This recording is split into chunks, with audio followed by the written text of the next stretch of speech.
The eared nightjar is a nocturnal bird found primarily in Southeast Asia.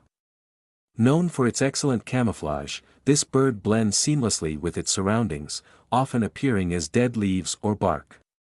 It has a distinctive appearance with long, bristle-like feathers around its ears, which give the bird its name.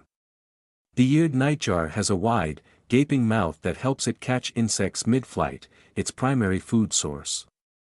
These birds are known for their soft, repetitive calls, which can be heard during the night. Unlike many birds, they lay their eggs directly on the ground without building a nest, relying on their cryptic plumage to protect the eggs from predators.